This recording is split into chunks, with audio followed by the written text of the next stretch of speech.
Hi, my name's Karen Inglis. I'm children's author at the Alliance of Independent Authors, and I'm here to talk to you today about completing your tax interview forms on Amazon. This is very much a beginner's guide, so aimed at you if you are about to self-publish or you're very early on self-publishing and you haven't yet sorted out your US tax interview, which is very important to do, and you'll find out why very soon. So let's begin. I thought I'd start just with US Withholding Tax Basics, and the bad news is that if you are a non-US author, in other words, you're not living in the USA, you're based in another country, but you're selling books on Amazon in the US or indeed on other platforms in the US, those sales will be subject to a 30% US withholding tax unless you take action. The good news is that in most countries, or many countries, have a tax treaty with the USA, and depending on the nature of that tax treaty, you will either have full exemption from the 30% withholding tax, or you'll get part exemption. And I'm going to come on in the next slide to cover some of the key countries to show you what the sorts of rates are that are in place. Now, in order to prevent the US from withholding 30% tax from your royalties, you're going to have to make a claim for that to happen, and you do that by completing something called a W-8-BEN form. And with Amazon, happily, that happens online, and it's actually far more straightforward than it once used to be. We're going to look at how you complete that online interview. But also, right at the end, I will also briefly mention the process for doing it for other providers such as iBooks, Smashwords, Draft2Digital, and so on. But the key point here to bear in mind is make this claim, fill the form out as soon as you're ready to publish your first book, because the last thing you want to do is to get your royalties with 30% tax taken off if that's not necessary. Okay, so which countries get exemptions and how much? I've listed here some key countries from the full list, which you can find by going to my blog, selfpublishingadventures.com/tax. And that page will, at the top, take you to links on the IRS website that will give you the tables that these percentages come from. It's a bit convoluted how to get there, so I didn't want to bog down this presentation with that detail. Anyway, these are self-explanatory. A lot of the European countries, but not all, have 0%, which means that you will be able to get no tax taken off. And then what you do is, it doesn't mean you don't pay tax on your royalties, it just means you just pay it in your own country. Likewise, Canada and South Africa. 5%, we've got Spain, Australia, New Zealand. 10%, bad luck, Portugal, Turkey, Israel, Poland, and India. In fact, it's 15%. So what that means is that there are tax treaties between these countries, and so in the case of the ones which are not 0%, it means that at least US will only hold back 5 or 10% or 15%. As I say, though, do go to my website to double check everything, just in case anything has changed, which hopefully it won't have done, and also if your country isn't listed here. Before we go on to look at the actual tax form, the online interview, I just wanted to let you know what you're going to need before you make your claim. Now, most of you will be making claims as sole traders or individuals. In other words, you're self-publishing, possibly alongside doing your day job. You're not running a business as a company. Now, in that case, the tax reference that you're going to need for the interview will be the one you use in your own country. If you're based in the UK, this will be your UTR, your unique taxpayer's reference, which if you do self-assessment, you'll find it on your paperwork. If you're not in self-assessment or you don't have a tax reference, you can use your national insurance number. If you are self-publishing as a company or entity, which in fact I do, you're going to need your corporation tax number or the equivalent from your own country. And, as far as I understand it, also an EIN, which is an employer identification number, which you can get from the US Tax Office. Now, this is actually relatively simple to get. It involves a phone call. But it does require a little bit of pre-form filling, and I go into the detail for that on my website. I don't want to bog this presentation down with that, because I think most people listening today will be operating as sole traders. Okay, so now we're on to the actual tax interview itself. And the pages that we're going to see here are taken from KDP, but it's exactly the same format with CreateSpace, if you're also self-publishing in print. So here we are on the initial page, which I found in my dashboard under account. So we have account here. You would have filled in your company, your name and your address, or company address, depending on what format you are. And down here you'll find a section called tax information. Now normally this will have a green box and say, or it'll be asking you rather to fill it in. In my case, I've just recently updated my information, so it's telling me that it's under review. But it will be obvious what you need to do here. You will click the yellow button and that will take you to the tax dashboard. Again, there's some preliminaries here. You can opt to go paperless if you want to, which I would recommend doing, although you might find that you still get a paper form at the end of the tax year from the IRS. And by the way, when you get that, assuming that there's nothing you do with that, you actually just file it, you have it on file, you don't need to take action with it. But here we go, this is where we take the interview. So we press the button here, and here we are at the first page. So there's just some preliminary what you need here, which we've covered already. And then the first question they ask, are you a US person for tax purposes? And for most people here, the answer here is going to be no. And in fact, I'm assuming that if you're listening today that you are not living in the US, you're not in any way a US citizen, and therefore that is the main audience for this presentation. Okay, on to the next one. What happens next is you have to say what kind of beneficial owner you are, and this is the box here, and in most cases it's going to be individual. In my case it was corporation, but the next couple of pages I will take the journey as if we are entering as an individual. So again, you put in your permanent address. You will then, if relevant, you'll say whether it's the same as your mailing address or not. The next question, again, you're applying as an individual. It asks you, are you acting as an agent or an intermediary? Answers no. There's then some questions to test whether you are a US person, and clearly in most cases here we're going to leave this blank to do with whether you have a passport, whether you were born in the US, have a green card, and so on. Now obviously if any of those do apply to you, you tick them accordingly. Now the question that comes up next is your royalty income effectively connected with a US trade or business? And this is the question that does confuse a lot of people, because your instinct might be to answer yes, when in fact the answer is no. You only answer yes if you have US employees or you own or control or lease equipment in the US used for your book production. But the answer here will be no. Okay.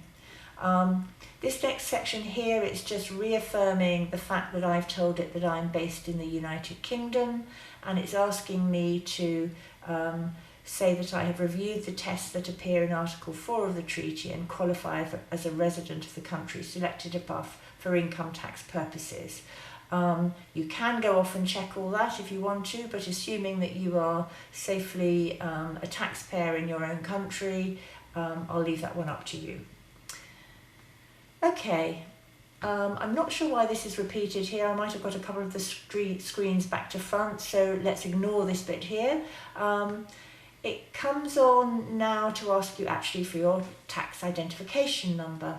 And in most cases here, you're going to be answering number 2, the second option here. I have a foreign non-US income tax identification number. I mean, obviously, if you have both, or neither, you will need to also enter that. But if you don't have any, I think you probably need to go back and sort out what your tax ID is before you come and do the interview. Okay, so option 2 here, and then we go on to the next screen. Again, this is just telling you what we know already to do with withholding tax and the fact that you now need to provide the tax identification number that you said that you have. So in this case, you'll be entering your national insurance number if you're in the UK, or your unique taxpayer's reference if you have one. Obviously, for other countries, your relevant individual's tax ID. Also here you tick the box to confirm that it is correct and it is used for income tax purposes. I'm just going to add in here a couple of screens before we skip to the last, the point at which you submit, just to tell you what the journey is if you're a company. So at this point you say corporation, and you do get a couple of different screens. You see the other ones, but you also will get this one that asks, do you derive the income for which you're claiming treaty benefits? And if applicable, meet the requirements of treaty provision dealing with limitation on benefits. The short answer here is yes. I've done the research on that, is all I can say, and that's the right answer. Applying as a company or entity, again, this then comes on to where it asks you for your tax ID number from the UK, which here will be, in the case of the UK, this will be your corporation tax number, or in other countries, your relevant country's tax number. And here they will ask you for the EIN. Now, as I said at the beginning, if you go to my blog, you can find out how to get the EIN. And then you would just tick the box here if it's a new one, and so on, and confirm again here. One thing I will say here is I'm really not clear whether you actually do need the EIN, but I cannot get a straight answer from the IRS. Nobody wants to take responsibility for answering whether you could actually just go in with your foreign TIN in the way that individuals can. But I just thought for a quiet life, it's just easier probably to ring up, get your EIN. It doesn't cost anything. They'll give it to you over the phone, and then you're covered on all fronts. Okay, so now we get to the review stage, and this screen is relevant whether you're an individual or a business, the only difference being the form number that will appear up here. This says it's a W8BNE because I am a company. If you're an individual, it will just say W8BEN. However, the most important thing to do when you get to this screen is to check here that your royalty payments will be subject to the correct rate. And in my case, it's 0% because we have our treaty gives 0%. So, for example, if you're in Australia, this should say 5%.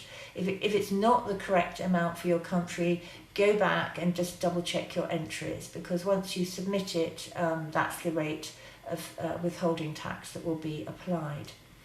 I haven't put the whole form on here, but what it will do is it will reconfirm to you back everything that you've entered, and then at the bottom you sign it electronically and submit it. I mean, it does give you the option to print it off and post it in, but clearly I wouldn't recommend that. You just want to get it done quickly online. The other reason I wanted to just draw attention to the name of the form is that when you are publishing with other providers, they may be asking you to complete this form on paper and to either post it or email it to them. So just to be aware that it is actually this same form, but I'll come on to that in a moment. So that really is the short and sweet way to complete your tax interview on Amazon. And as I say, it's the same for CreateSpace. And if you are doing both print and ebook, you will need to do the interview on both sites. Processing may take a couple of weeks. I can't quite remember how long it takes. And in the meantime, the status on your dashboard will show as it is here, that it's under review. Once it's been accepted, I think there's a yellow tick box here, and it confirms what date the interview was carried out, and they will ask you to redo the interview, I believe, every 3 years. So just quickly, what about using other providers? Well, iBooks, they ask you to complete their online declaration, which is short and sweet, and I'll show you that on the next page. With Smashwords, at the time of my putting this presentation together, they are asking you to download and complete a paper form and then send it by snail mail. However, I have contacted them and they've told me that there is an online form coming very soon, and so it may well be that by the time you're looking at this presentation that's available. Certainly ask about it and ask about, if it's not available yet, can you scan and email them the form rather than sending it by snail mail. Draft to digital, again, as far as I can see at the moment, you fill out the paper form and then you scan and email it to them. At the moment I'm waiting to hear from Kobo. I'm not sure what the process is there. I've got a feeling you fill something in online if that's relevant, but I would just suggest if you are publishing with Kobo, check with them. And in all of these cases, you will, as before, you will need your country's own tax reference, and if you're a company, your EIN. Coming back to these paper forms, if you've got to print them off and fill them out, I do cover how to complete those paper forms on my website, selfpublishingadventures.com, in case you need that. And just a reminder, again, that's where you can find out how to get your EIN. Right, just here is a screenshot of the iBooks tax declaration, so you've seen it. In my case, I am a corporation type of beneficial owner. I'm pretty sure that the other option there would have said individual. And as you can see, what they do is they just ask you to tick a box declaring that the beneficial owner doesn't have any employees in the US and doesn't own, lease or control any equipment or assets over there. So if you recall from earlier in the presentation, that sort of ties in with one of the questions that you were asked to answer by Amazon. And then you sign it off, and as far as I can remember, it's a while since I did this, but that is how you do your tax declaration on the iBooks store. Okay, just finally before we finish, I wanted to remind you that as well as making sure you don't pay too much tax in the US, do of course remember that wherever you are, you should be able to claim expenses as a self-publishing author, and those expenses can help reduce the tax that you pay. They can come off your profits before you're taxed. And by the way, I should actually front load this by saying I'm not an accountant, so if I'm giving you some slightly technically incorrect jargon here, then I don't want you to take it for absolutely correct, but do just check with your own tax office or if you have an accountant.